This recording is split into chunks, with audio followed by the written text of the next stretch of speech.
Hey guys, it's Erin here, and yesterday I gave a talk specifically for my newsletter subscribers about how to stop an episode of emotional eating.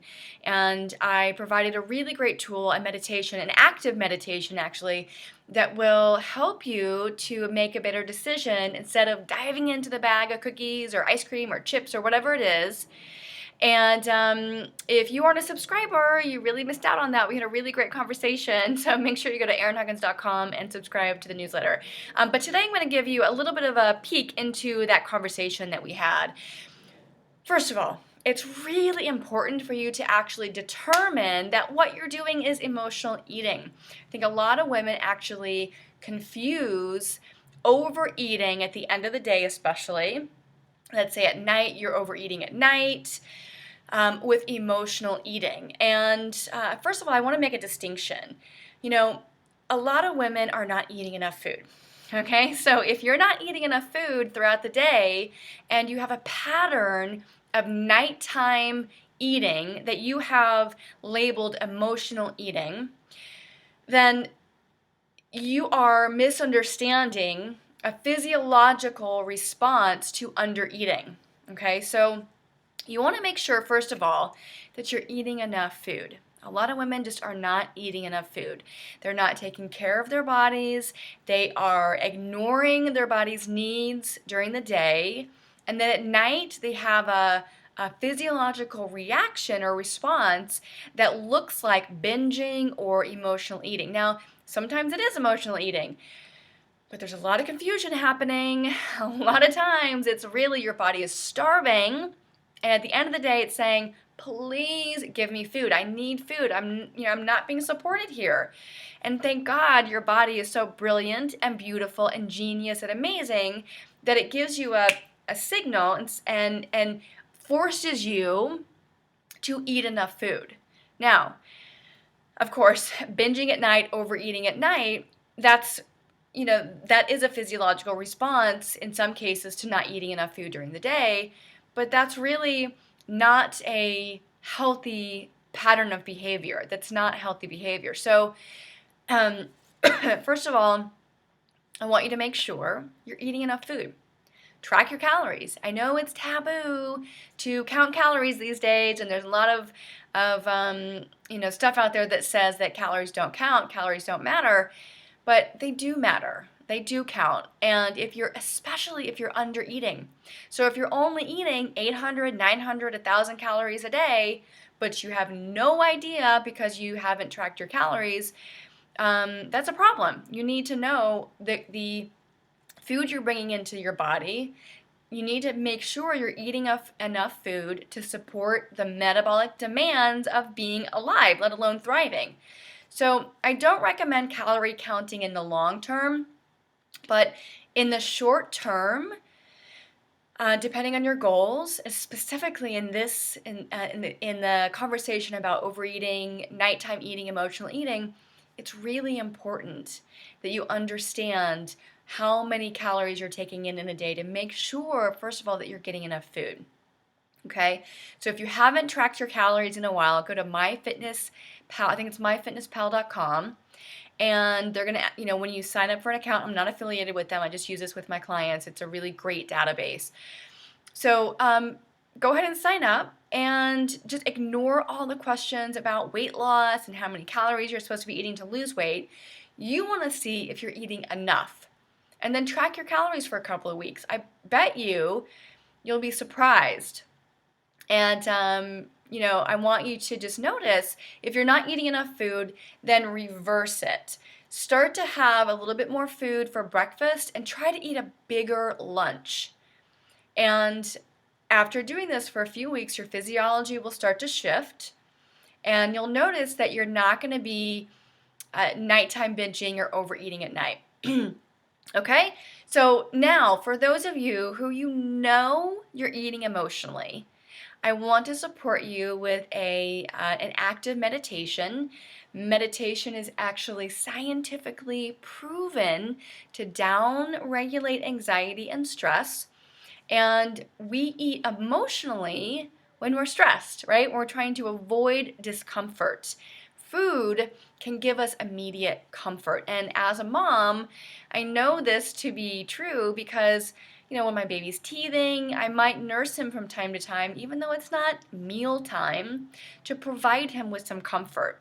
So there's a primal need that we have when we're feeling discomfort to do something that will provide us with comfort, and food is comfort. And to be honest with you, I'm not 100% against eating for comfort, eating emotionally. I am against you making that decision for yourself if you are rattled with guilt around it, if it makes you feel bad, shame, if it makes you feel guilty, all those things. You shouldn't, real comfort will not have, guilt at the end of it, okay? Okay, so a few questions you can ask yourself to determine if you are emotionally eating. One, does eating give you a sense of feeling safe? So after you have eaten when you're not hungry, you've eaten, just kind of eaten in a way that is around, comfort and support emotionally, do you feel safe afterwards? Almost like like your shoulders are literally off your ears and you just feel better. You feel a sense of safety within your physiology and your psychology. Do you know that you eat when you're stressed? Okay. Do you feel better after you're eating, emotionally? Do you notice if you're eating to avoid confrontation, to avoid feeling? Does eating provide you with a distraction? So I'm going to actually read you a quote here. Find it.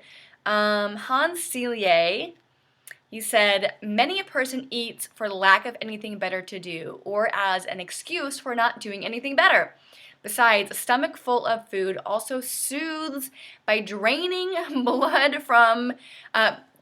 blood away from a disgruntled and maladapted brain." So what are you trying to avoid? What are you trying to avoid thinking about or feeling that food provides a distraction? Okay? All right, so what I would recommend now is that you pause the video and you go grab a piece of paper and a pen. I'm going to take you through this active meditation for emotional eating. Okay, so you need a piece of paper, you need a pen. Okay, so now I want you just to imagine, you can close your eyes if you want and just listen to my voice. I want you to imagine that you are starting to, you're feeling uncomfortable. You have maybe a long day, had a hard day, you're stressed out or whatever.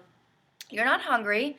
You go to the kitchen and you look for something to eat and you're having an episode of emotional eating and you want a different tool. Okay, so this is going to provide you with that. So number one, I want you to ask yourself, am I really physically hungry? Am I really physically hungry? If you answered yes, then eat, okay? If you're physically hungry, then eat the food, okay? And then that's it, you're done. Now, if you answered no, you're not physically hungry, then I want you to move on to step 2. I want you to put the food back just for a minute. You can come back to the food if you want, but just for a minute, I want you just to put the food back in the pantry, the fridge, the counter, wherever. And I want you to find a place where you can go sit down in a cross-legged easy pose. Okay, so you're in a cross-legged easy pose and you're just in a space where you are by yourself. Create a sacred space that you can really allow yourself to go through this active meditation and this process I'm going to share with you. Okay? Again, you can always come back to the food later if you want, but just trust me for now. Just go find a space where you can just sit in cross-legged pose and just take a deep breath. Bring your paper and your pen with you through this meditation so that you can, remember it's an active meditation so you can have something to write down on. So now what I want you to do is place your hands on your solar plexus or below your navel on your stomach. Okay, I want you to breathe into that area. I want you to have an auditory exhalation. So inhale through the nose and exhale out the mouth, so you're really allowing that exhalation to kind of ground you. Okay? Now, step 3, you're going to ask yourself this list of sensory-based questions. Now, these questions are very deliberate, and they get you to access a part of your brain that will support you in making a different decision and will support you in starting to shift and create a new pattern, a new habit, and a new pattern of behavior. So we have to talk to the subconscious mind. Now, I won't go into this in this video, but there's a part of you that's emotionally eating out of habit, or there's a part of you that may be doing it because there was an anchor, an instruction maybe given to you as a child, where now you are eating in a certain way that provides you with an ability to escape. Anyway, that's really beyond this video. So you're in easy pose. Your hands are just below your belly button. Your eyes are closed. You're breathing deeply. And you're going to ask yourself this list of sensory-based questions. And the very first question is, what does this feeling look like? So you're emotionally eating, but really what you're trying to do is avoid emotion. Does that make sense? You're trying to avoid feeling. You're trying to stuff and numb. So it's amazing that it's actually called emotional eating. But, really at the core of it is a deflection, is a distraction from emotion, from feeling. Okay? So I want you to go through this process as a child, with childlike curiosity.